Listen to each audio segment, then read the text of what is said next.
Verdadero placer para mí poder presentarles en esta mañana a un querido compañero de trabajo, el doctor Luis Enrique Santos Figueroa. El doctor Santos, que trabaja actualmente en la dirección de posgrado aquí en la universidad como coordinador de la maestría en enseñanza de las ciencias naturales. Pues el doctor Santos tiene un doctorado en química orgánica, experimental e industrial. Tiene también un máster interuniversitario en química sostenible. Es graduado de la maestría que actualmente él está coordinando en educación en ciencias naturales y es graduado de este departamento en la licenciatura de profesor en educación media cuando todavía existían las orientaciones. El doctor Santos sacó la especialidad en química y física y esta mañana, como ya les había anticipado durante mi presentación, el doctor Santos nos iluminará con respecto a lo que son los quantum dots, que es la aplicación de la mecánica cuántica en la química. Le damos una bienvenida al doctor Santos, un fuerte aplauso para él.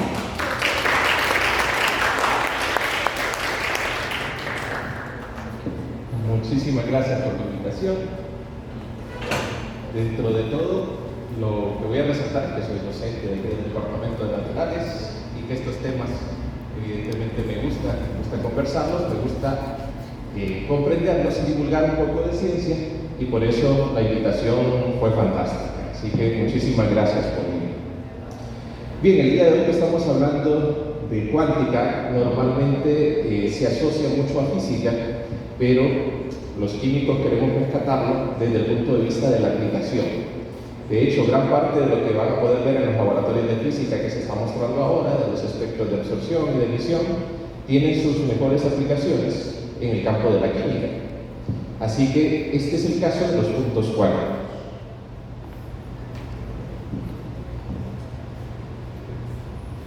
Bien, probablemente habrán escuchado de puntos cuánticos no por los libros de ciencia, no por los profesores de ciencia, sino por tecnología.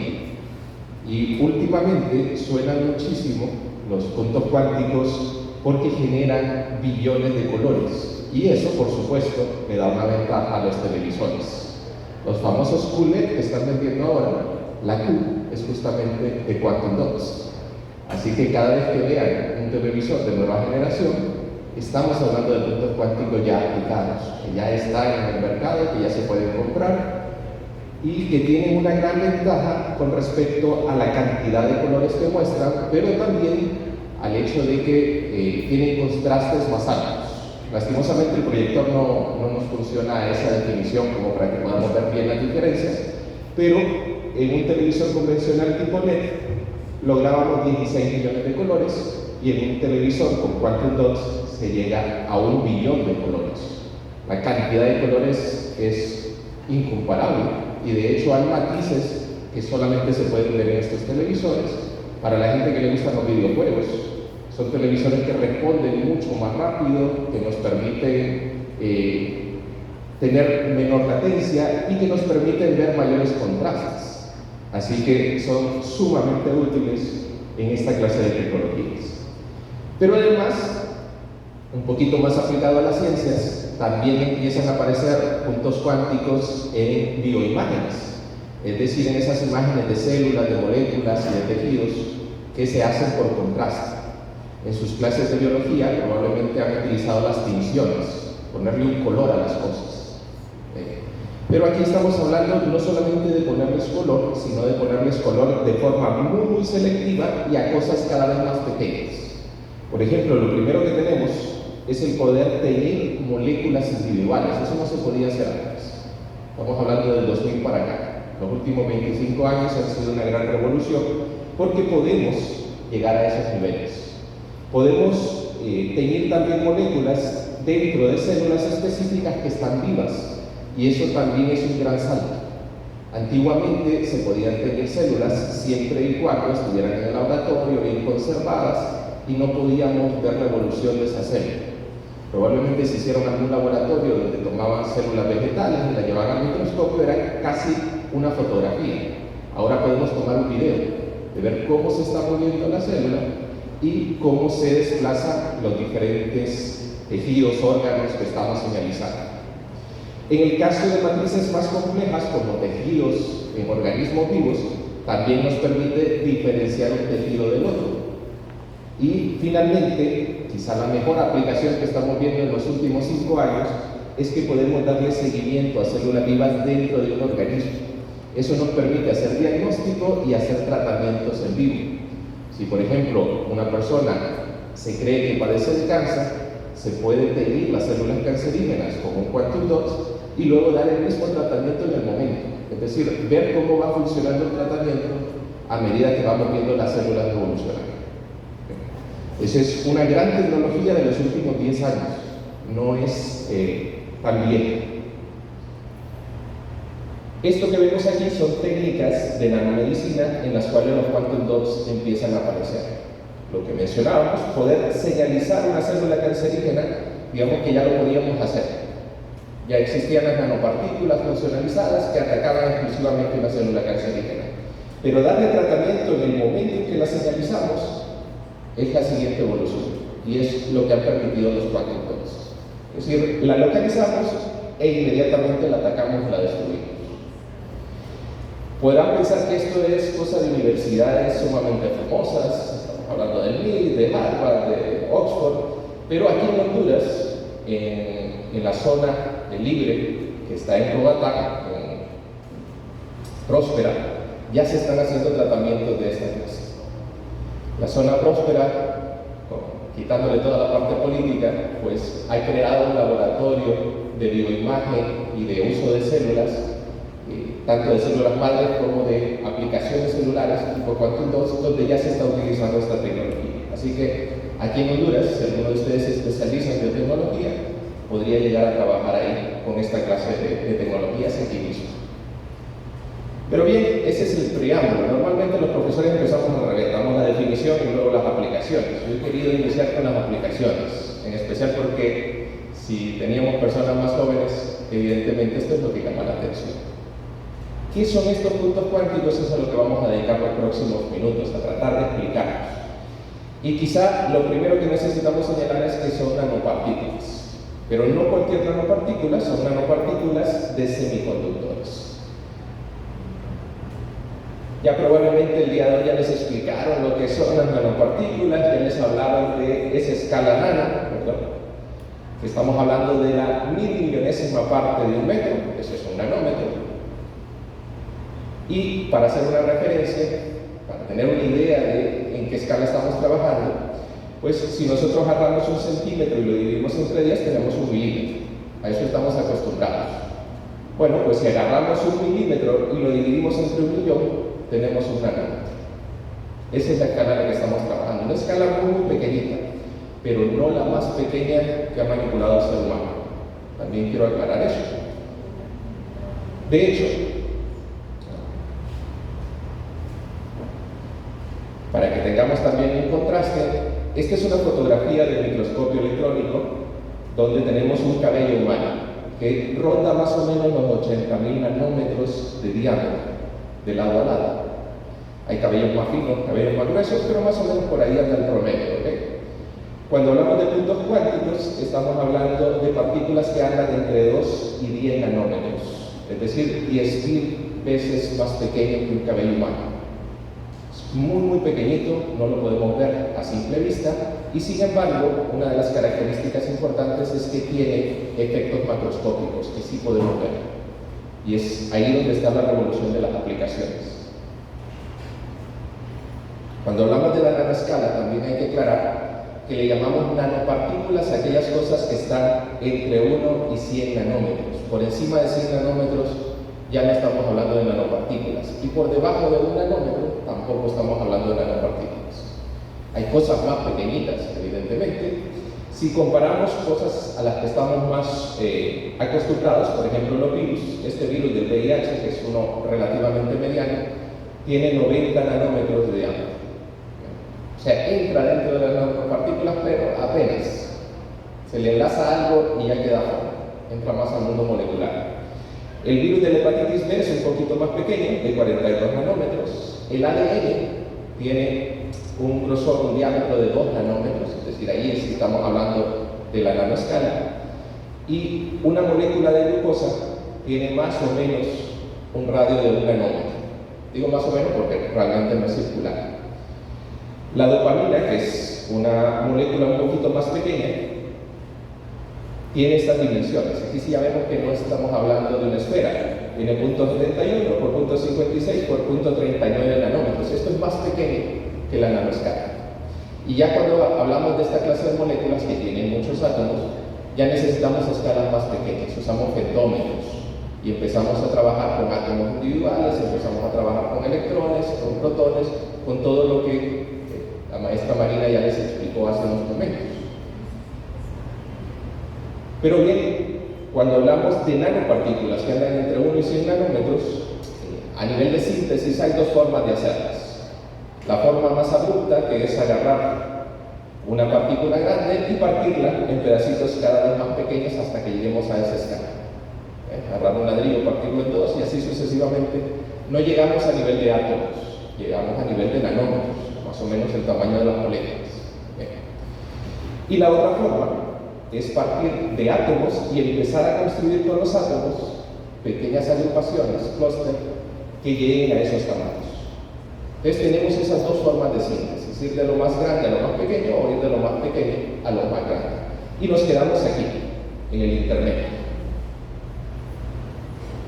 Bien, una ventaja de esta clase de síntesis, de la primera, que no es la que compete a los nanodots, pero que es quizás de las primeras que se utilizaron, es que ganamos superficie. Y eso, para los que conocen un poquito de física muy general, saben que en química tiene muchas aplicaciones. Porque básicamente una reacción química es hacer chocar dos cosas. Y entre más cosas tengamos y más confinadas estén, más posibilidades de que choquen de forma efectiva. Si a todos ustedes los pongo a correr en este espacio, es probable que alguno de ustedes choque con otro. Pero si los encierro en un cuarto reducido de 2 metros, es casi seguro que van a empezar a chocar. Es decir, las reacciones se potencian entre tengamos cosas más pequeñas en espacios cada vez más confinados. Y es la parte que vamos a aprovechar. De hecho, aquí pueden ver los cálculos de cuántas unidades cuadradas corresponden a un cubo de 2 por 2, centímetros, metros, o las unidades que ustedes quieran, y cómo esas unidades empiezan a aumentar simplemente dividiéndolas. Hay más superficie, hay más posibilidades de contacto y más posibilidades de interacciones. Y esa es la parte que las nanopartículas aprovechan. Aquí podemos ver, a ver si lo puedo activar desde acá, un pequeño video, si no le pido la ayuda al profesor Roger o a Eduardo, de cómo unas partículas que normalmente no son combustibles, al reducirlas a un tamaño pequeño, se vuelven combustibles. En este caso es harina, simplemente harina, ¿ok? La ponemos en un espacio confinado. Si ponemos un trozo de harina ahí, no pasa nada, pero al dispersarla en partículas muy pequeñitas, las interacciones con el oxígeno ya cobran importancia. Y una reacción que no debería de ocurrir, ocurre. ¿Sí? Porque ahora tenemos combustión, estamos trabajando con partículas muy pequeñas que se asemejan y que pueden chocar contra moléculas de oxígeno y producir combustiones. Bien, en el mundo de las nanopartículas tenemos clasificaciones también. Y los quantum dots entran en la clasificación de nanopartículas cero dimensionales. Son aquellas que tienen como máximo 100 nanómetros en las 3 dimensiones, de ancho, de grueso, de largo. Son partículas que, aunque representamos como círculos, como esferas, realmente no necesariamente son esferas. ¿Okay? Es otra característica. Y no son partículas sólidas, están hechas de muchísimos átomos. Cuando hablamos de quantum dots no estamos hablando de átomos individuales. Es más, estamos hablando de decenas de diferentes átomos. Más o menos un quantum dot mediano tiene 100 átomos en su constitución. Hay otra clase de nanopartículas de las cuales podríamos hablar en otro momento, como los nanotubos, que son unidimensionales, o el grafeno y las superficies que son bidimensionales, o las nanoestructuras que son tridimensionales, que son un poquito más complejas. Pero la gran ventaja de los quantum dots es que entran aquí, que todas sus dimensiones miden lo mismo. Es otra de las ventajas que vamos a aprovechar. Comparándolo con la dopamina, que era la molécula que les mostraba antes, la dopamina tiene 22 átomos y una nanopartícula promedio tiene 100 átomos. Esta es una nanopartícula de 2 nanómetros, no es la más grande. Recuerden que podemos ir de 1 hasta 100. Pero una partícula, un quantum dot que se utiliza en los televisores de 2 nanómetros, estamos hablando de 100 átomos juntos ahí metidos en un espacio pequeño y que se comportan como si fueran un solo átomo. Esa es otra característica importante. De hecho, en mucha de la publicidad del quantum dot se habla de átomos artificiales, porque no son átomos que se comportan de forma natural, son muchos átomos comportándose todos juntos como si fueran una manada.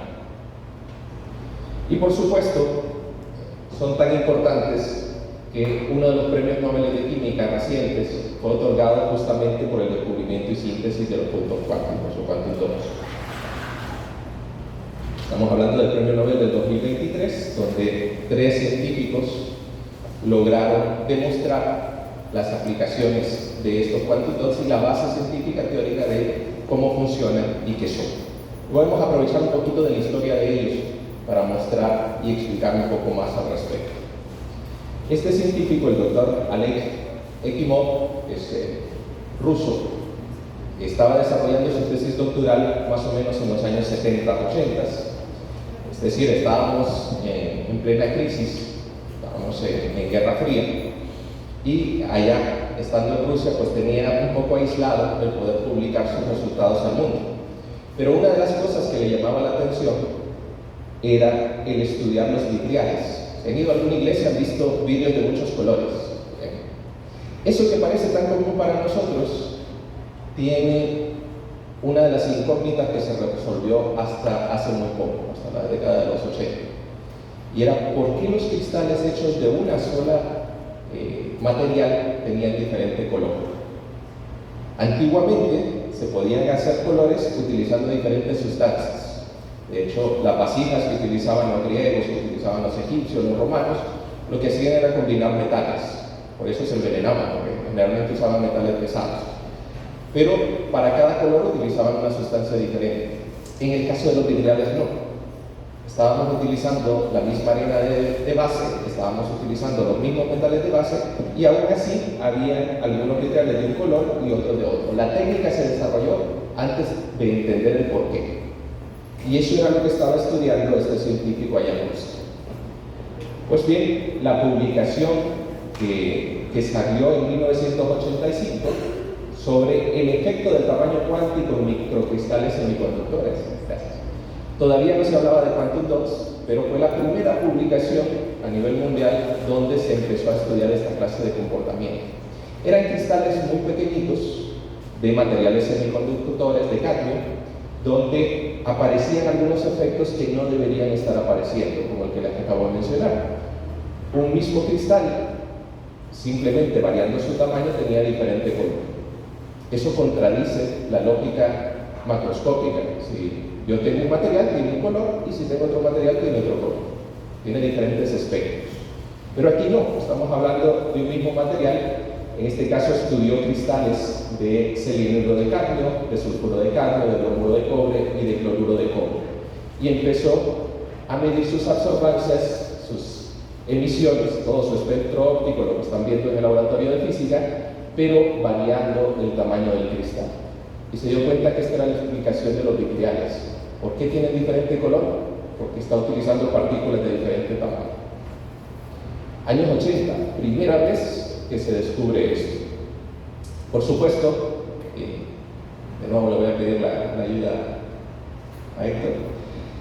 Ahora sí lo sabemos, por ejemplo, un átomo de oro, nosotros asumimos que es dorado, porque estamos acostumbrados al oro macroscópico, pero si lo partimos, nos vamos a dar cuenta que entre más pequeño se va volviendo cada vez más azul. Y tenemos soluciones de oro que son doradas cuando está a nivel macroscópico y poco a poco, a nivel sea más pequeño, se vuelve azul.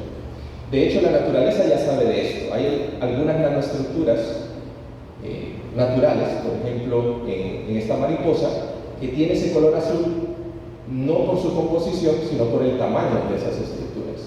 Y si la rociamos con agua, lo que hacemos es meter agua en medio de la estructura, cambiar su tamaño y cambiar de color.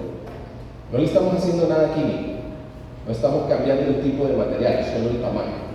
Y con eso logramos un cambio de color. Eso es quizá la revolución de los quantum dots, entender que el tamaño sí importa al nivel de expresar algunas de las propiedades. Pues bien, es curioso, este artículo lo pueden ver en internet, ya está liberado. Y en aquel entonces pues no se ponían fotografías, habían dibujos y cosas hechas a mano. Todas las ecuaciones y los espectros que se muestran en ese artículo básicamente explican el fenómeno, es decir, por qué el tamaño está haciendo cambiar el color de los cristales, en especial de cristales de materiales semiconductores. Y él introduce por primera vez la idea del confinamiento cuántico. El problema es que teníamos muchísimos átomos en un espacio muy pequeño y las interacciones entre ellos entonces se comportaban diferentes a tener espacios separados. Lo que vieron en la película de los Avengers, cuando se podían traducir, viajar en el multiverso y viajar en diferentes dimensiones, pues aquí hay una pequeña contradicción. Si usted empieza a juntar los átomos, el espacio entre átomo y átomo se reduce y las propiedades cambian. Así que aquello que hacía de reducir simplemente el espacio entre átomo y átomo y usted se vuelve muy pequeñito, no funciona así. Muy bonito, pero ahí sí es ciencia ficción. Porque el confinamiento cuántico eleva la energía mínima que se requiere para que un electrón salte de un nivel a otro. Están más cerca.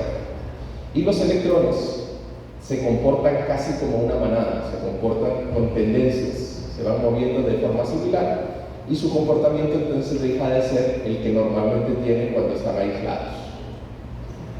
Esto fue lo que explicó en su artículo, traduciéndolo mucho al español más sencillo. ¿Okay? Evidentemente hay ecuaciones y muchísimas cosas que ver por ahí.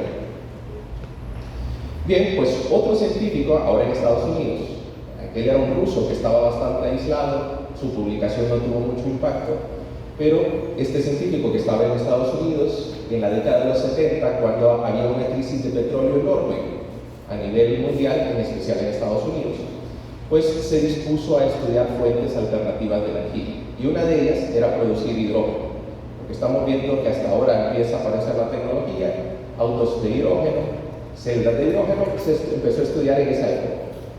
Luego el petróleo bajó y entonces se dejó la tecnología y por eso no ha llegado a este momento. Pero en aquel momento el doctor Luis Cruz estaba buscando cómo producir hidrógeno y lo hacía a través de una fotocatálisis también de sulfuro de cadmio. Básicamente lo que quería es que el sulfuro de cadmio sirviera para producir hidrógeno a partir del agua. Funcionaba regular. Sí producía hidrógeno, pero salía muy caro. Y estamos en Estados Unidos, aquí la economía importa muchísimo. El proceso de laboratorio es muy bonito, pero si no se puede llegar a una escala industrial, no sirve. Entonces él empezó a probar cada vez con cristales más pequeñitos de sulfuro de cadmio. Y llegó un momento en que trabajó con nanocristales de sulfuro de cadmio. Y aquí empezó a observar cosas que no observaba a tamaños más grandes. Y es por ello que saca una publicación, unos años después, estamos hablando de 1983, casi al mismo tiempo que el ruso, pero esta publicación sí se dio a conocer a nivel mundial, una revista de mayor impacto estadounidense, así que empezó a escucharse hablar de los nanocristales de materiales semiconductores. Pues bien, él introduce ya la parte matemática y el modelo de partículas confinadas en una esfera. Es decir, ¿qué pasa cuando agarro 100 átomos y los meto en una esferita de 2 nanómetros? Es empezar a estudiar la función de onda en esas condiciones nos trajo una matemática diferente y un comportamiento cuántico que, como han visto, funciona a nivel de electrones, pero que se estaba viendo a nivel de moléculas. Algo que era muy pequeñito, que sabíamos que el mundo cuántico funciona ahí a nivel de electrones, pero estábamos viendo fenómenos cuánticos a nivel macroscópico. Esa era la parte curiosa de este artículo, justamente. Y él, en su artículo, esto no es de su artículo, años después, empieza a explicar lo que sucede cuando se confinan una serie de átomos en una misma área superficial muy pequeñita. en especial si son partículas cero dimensionales, es decir, que tienen las mismas dimensiones en X, Y y Z. E introduce conceptos como que los microcristales con tamaño mayor al radio de Bohr tienen ciertas particularidades que no tienen aquellos microcristales que tengan un tamaño menor al radio de Bohr.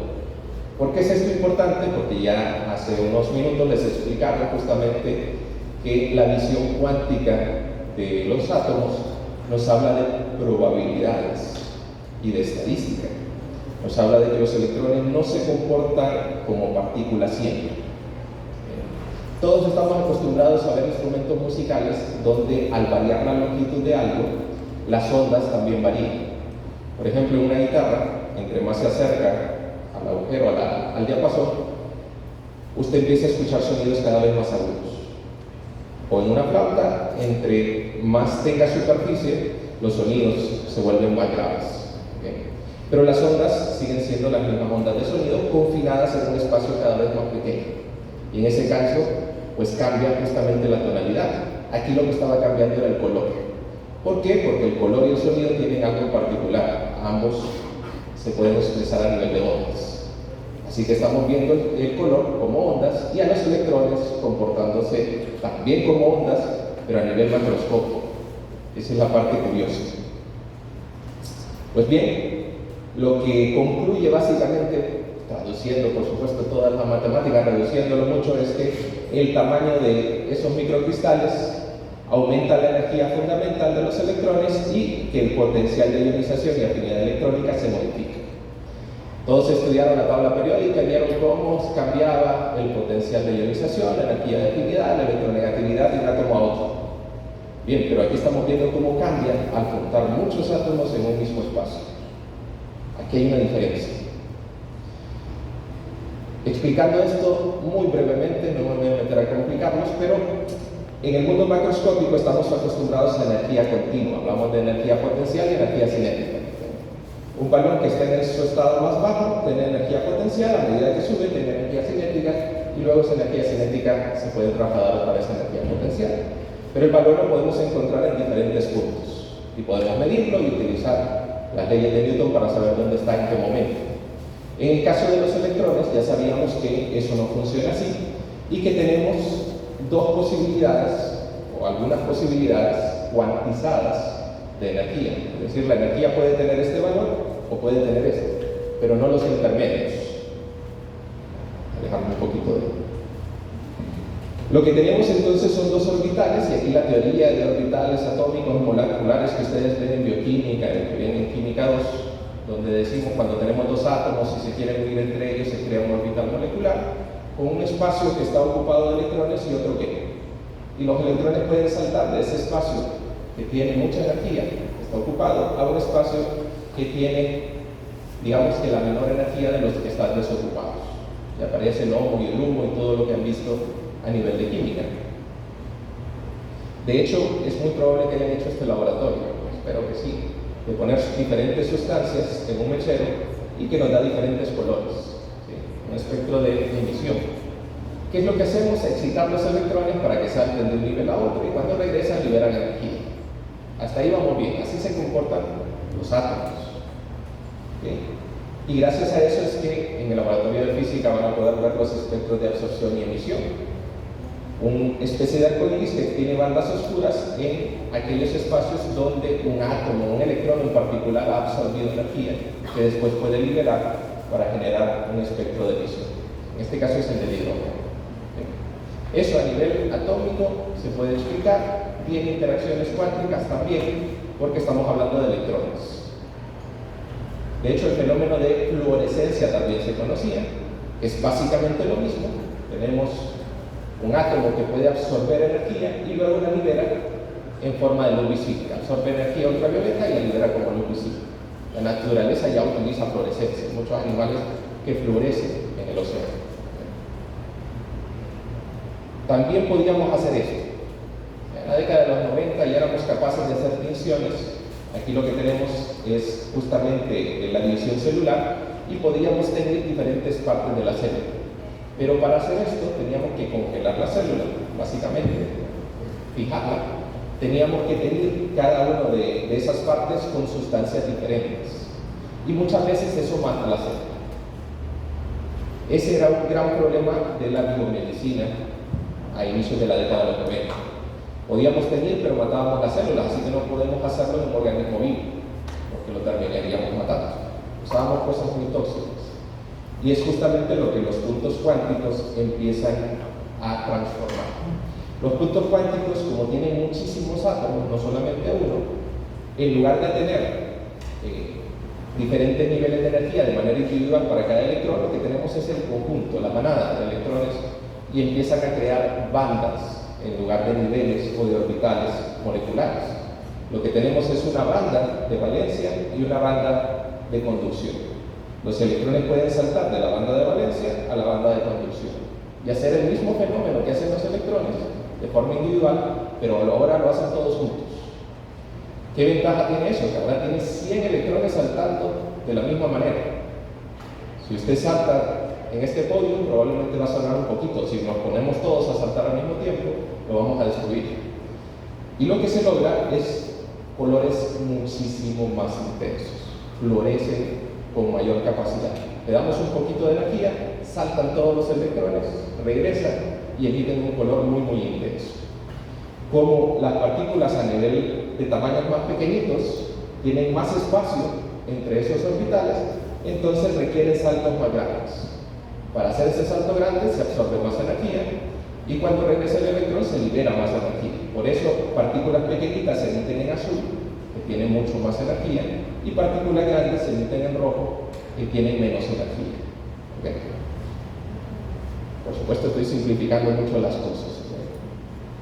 A nivel de los quantum dots, lo que tenemos es básicamente esto: una serie de átomos que se comportan como si fueran una sola misma cosa, pero están aislados unos de otros. Alguno de esos átomos puede saltar, o sus electrones pueden saltar, o incluso podemos ver ambas cosas, están ocurriendo ambas cosas al mismo tiempo, porque ya no hablamos de un electrón, hablamos de 100 átomos con muchos electrones. Y eso es lo que permite tener estas variaciones de colores. Esta es una misma sustancia que emite diferentes colores, porque tiene diferente tamaño, nada más. No le estamos cambiando absolutamente nada, solo el tamaño. Y bien, estos eran los primeros dos científicos que ganaron el premio Nobel. ¿Qué hizo el tercero si ya se había explicado todo? ¿Por qué le dan el premio Nobel al tercero? Porque hasta ese momento, estamos hablando de los 90s, 1993, que publica este artículo el doctor Mungi Bawendi, hasta ese momento la síntesis era complicada. Estábamos hablando de cosas tan pequeñitas que lo que se hacía es que se producía una mezcla de quantum dots. No podíamos producir uno azul y luego uno rojo. Producíamos una mezcla de diferentes quantum y luego había que sacarlos uno por uno. Eso costaba mucho. De nuevo, eso económicamente no es viable, no tenía aplicaciones. En 1993 todavía no teníamos aplicaciones reales de los quantum dots, aunque ya se conocían. Y a partir de este artículo, donde por primera vez se toman fotografías con microscopios y se pueden medir los tamaños de esas partículas, a partir de ahí es que empiezan las aplicaciones industriales, lo que hoy tenemos en 2025. Y es por eso que los tres ganan el premio Nobel. 2 personas por descubrir las bases teóricas de cómo funcionan y una persona más por descubrir cómo sintetizarlo de forma comercial, cómo hacerlo de manera selectiva. De hecho, en la síntesis del Dr. Bawendi, lo que hace es introducir 2 sustancias que tienen los precursores de cadmio y de selenio para producir quantum dot de selenio de cadmio en un disolvente que los logra separar. El gran problema de los quantum dots es que, como son pequeñitos, tienden a unirse. De hecho, si los fabricamos hoy y no los refrigeramos, al cabo de unas horas lo que tenemos es una melcocha de quantum dots que ya no se puede separar y ya pierde sus propiedades cuánticas. Entonces, el éxito de esta síntesis era poderlos preparar y que permanecieran separados unos de otros. Una nanopartícula de 2 nanómetros separada de otra de 2 nanómetros sin que interactúen entre ellos. Y para eso entonces desarrolló esta síntesis que da como productos partículas de diferente tamaño, partículas muy pequeñitas de 2 nanómetros que tienen colores azules, hasta partículas de 10 nanómetros que tienen colores rojos, y todos los intermedios. ¿Por qué esto tiene una aplicación en los televisores? Porque ahora podemos sintonizar colores. Lo único que necesitamos es cambiar el tamaño del partícula y podemos tener un color entre el azul oscuro y el azul más clarito y el más clarito, y lo que pueden hacer las mujeres cuando van a comprar ropa. Los hombres esto es gris y esto es café, ya los beige y esas cosas nos cuestan un poquito. Pues bien, esa capacidad de tener tonalidades intermedias nos lo permiten los quantum dots, porque podemos crear el tamaño que queramos y evidentemente el color que queramos, 1 billón de colores. Y ahí tenemos justamente el resultado de la síntesis de Gavendi de selenio de cadmio, partículas de 2 nanómetros hasta de 4.2 nanómetros. Si tengo partículas intermedias, tienen colores intermedios, esa es la gran ventaja. Estas partículas no son sólidas, no son una bolita de cosas. ¿Sí? De hecho, tienen una estructura.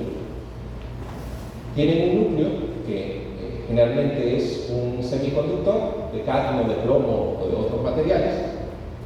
Tienen un recubrimiento que permite que los electrones puedan saltar entre orbitales, y luego tiene una funcionalización, es decir, un aislante que evita que esa partícula choque con otra, se una con otra, se queden pegadas.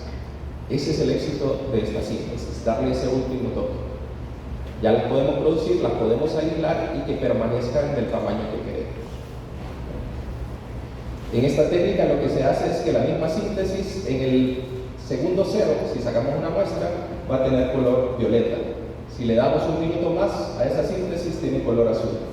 Un minuto después encontramos los verdes y al cabo de una hora tenemos partículas de color rojo.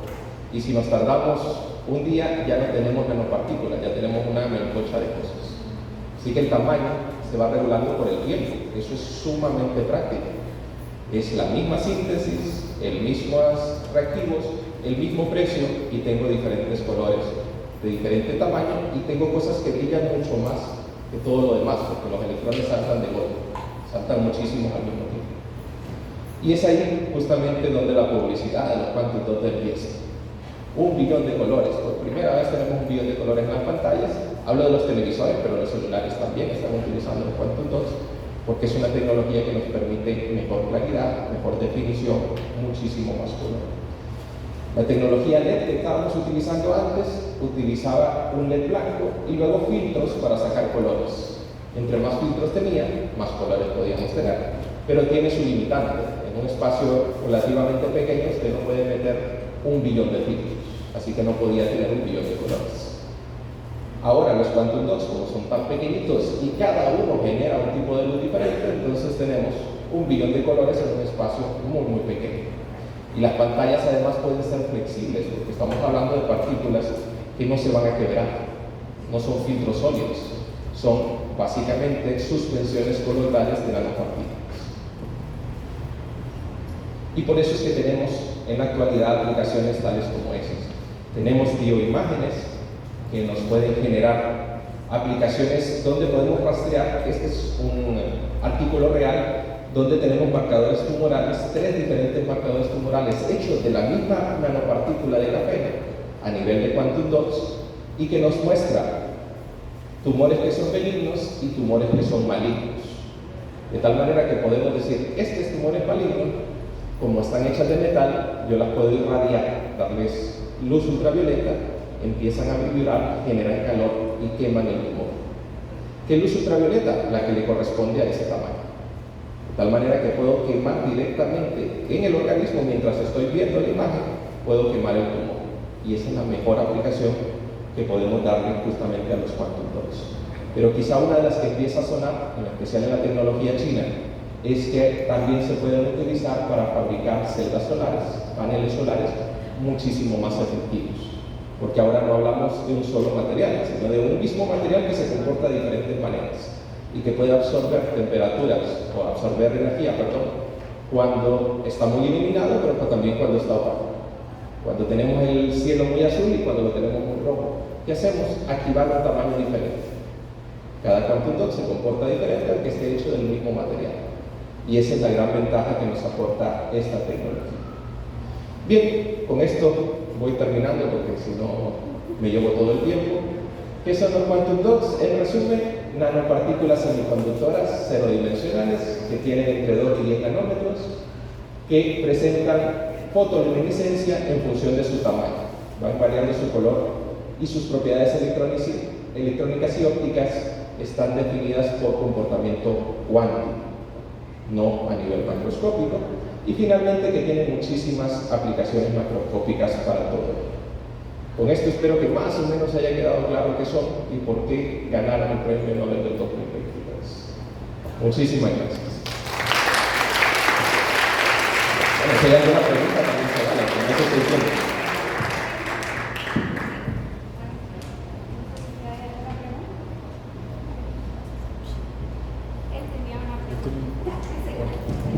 Tengo dos preguntas. Una, me llamó mucho la atención la mariposa cuando cambiaba de color, producto de haberle colocado agua. No me quedó tan claro si se expandían o se contraen las nanoestructuras. ¿Qué pasaba con ellas? ¿Qué hace el agua? ¿Se hacen más separados o más juntos para que cambie el color? Primero eso. Y luego, si lo de las ondas del color, que la diferenciación de las ondas era por color, algo así entendí, y existe sonido. Estas ondas tienen sonido, era mi pregunta, no sé si se ha comprobado. Dos preguntas válidas e interesantes. ¿Qué hace el agua en las estructuras de la mariposa? Llenar huecos. Tenemos dos partículas separadas, metemos el agua entre esos dos huequitos y ahora se comporta como una partícula más grande.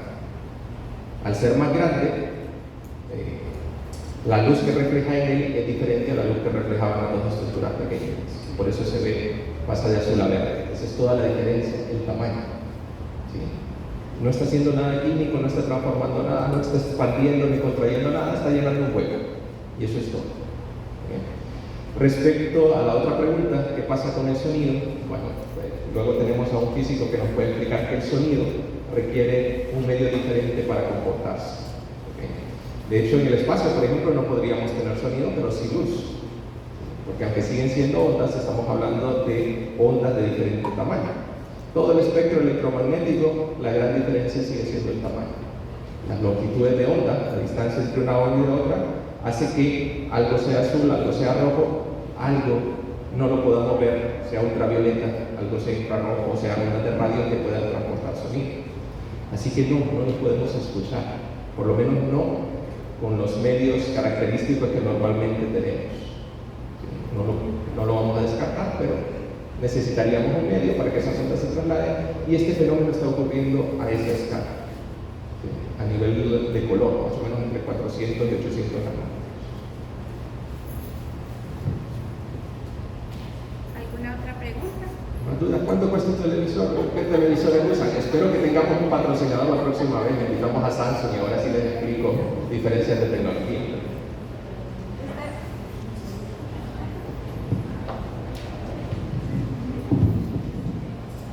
Bueno, buenos días, excelente ponencia.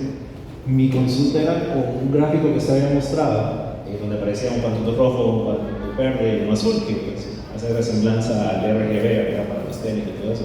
Entonces va un poquito en aplicación a eso, porque usted hacía notar en ese gráfico de que para saltar de la banda de valencia a la banda de conducción, la brecha se iba haciendo más ancha en función de que se iba corriendo más hacia el azul, el quantum, ¿no? O sea, en este caso la estructura para poder.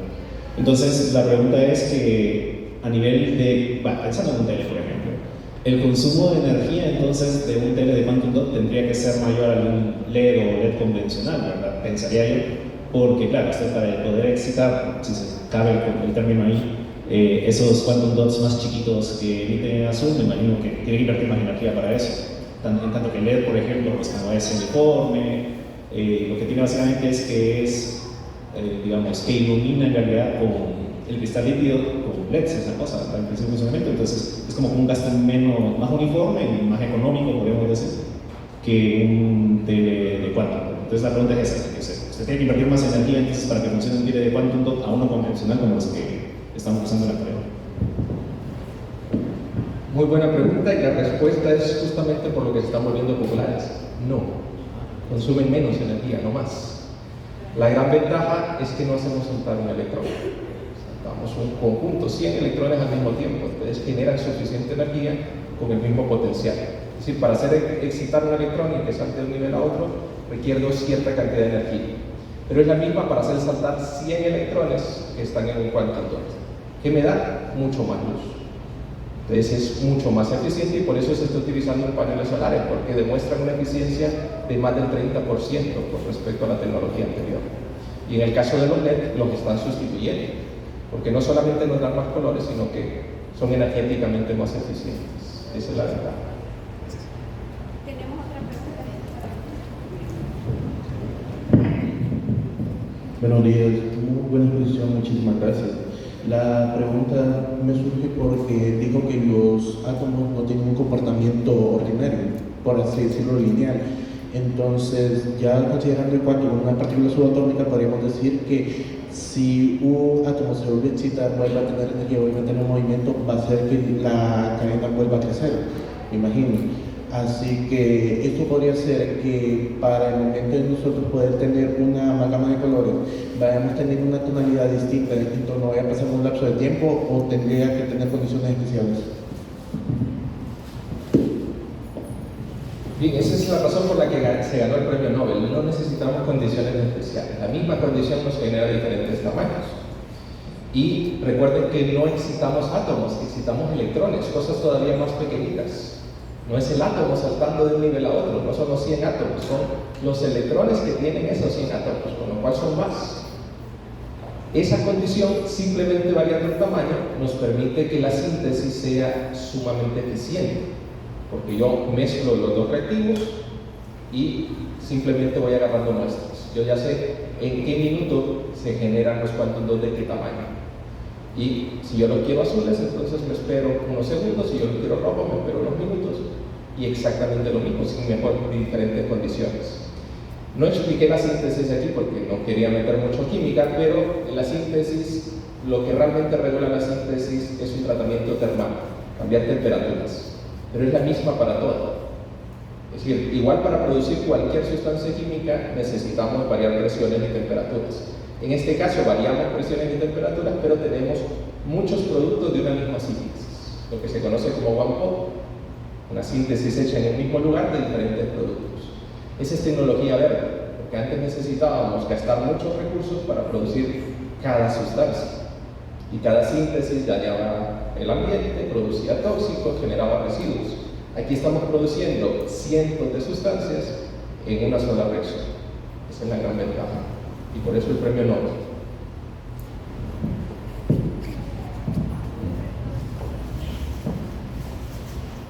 No sé si hay alguna otra pregunta. No, bueno, le agradecemos al doctor Santos por esta maravillosa presentación que nos ha hecho. Me conmueve mucho que las preguntas salgan de alguien que no es de nuestro ambiente, ¿verdad? Entonces ahí hace todavía más importante el que creemos estos espacios para concientizar respecto a la cuántica. Así que un fuerte aplauso para el doctor Santos y nuevamente muchísimas gracias.